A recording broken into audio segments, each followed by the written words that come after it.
இன்றைக்கி 7 மந்த் பேபியோட டே 3 meal plan recipe தான் ஷேர் பண்ண போகிறேன். மார்னிங் பிரேக்ஃபாஸ்ட்டுக்கு இட்லி பம்கின் டால் சாம்பார் தான் கொடுத்துருந்தேன். அதுக்கு 2 டேபிள் ஸ்பூன் மூங் டால் எடுத்து நல்லா வாஷ் பண்ணி 5 மினிட்ஸ் ஊற வச்சுட்டேன். மீடியம் சைஸ் பம்கின், ஒரு பீஸ் முருங்கைக்காய், சின்ன வெங்காயம் 1, கொஞ்சமாக தக்காளி, பூண்டு 2 எடுத்து கட் பண்ணி வச்சுட்டேன்.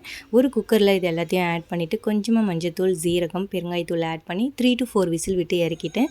கூல்டவுன் ஆன உடனே மேஷரை வச்சு மேஷ் பண்ணிவிட்டு இட்லி கூட வச்சு சர்வ் பண்ணிவிட்டேன். அம்முக்குட்டி இட்லி கொஞ்சமாக தான் சாப்பிட்டாங்க. ஸோ ஒரு 11:30 12:30 போல் கொஞ்சமாக மிக்ஸி ஜாரில் ரைஸ் ஆட் பண்ணி பம்கின் சாம்பார் அதில் ஆட் பண்ணி அரைச்சி கொஞ்சமாக நெய் ஊற்றி அம்முக்குட்டிக்கு ஊட்டி விட்டேன். இதை அம்முக்குட்டி நல்லா என்ஜாய் பண்ணி சாப்பிட்டாங்க. சாப்பிட்டு கொஞ்சம் நேரம் விளையாடிட்டு ஃபீட் பண்ணி தூங்க வச்சுட்டேன். 3 o'clock அம்முக்குட்டிக்கு ஸ்மூத்தி தான் கொடுத்துருந்தேன். அதுக்கு ஒரு மிக்ஸி ஜாரில் ஒரு பனானா ஆட் பண்ணிவிட்டு கட் பண்ணி வச்ச வெங்காயம் ஆட் பண்ணி நைஸாக அரைச்சி அம்முக்குட்டிக்கு ஊட்டி விட்டேன். அம்முக்குட்டிக்கு இந்த டேஸ்ட் ரொம்ப பிடிச்சிருந்தது, நல்லா என்ஜாய் பண்ணி சாப்பிட்டாங்க. நைட்டு டின்னருக்கு அம்முக்குட்டிக்கு 2 டேபிள் ஸ்பூன் அவல் எடுத்து வாஷ் பண்ணி 5 மினிட்ஸ் ஊற வச்சுட்டேன்.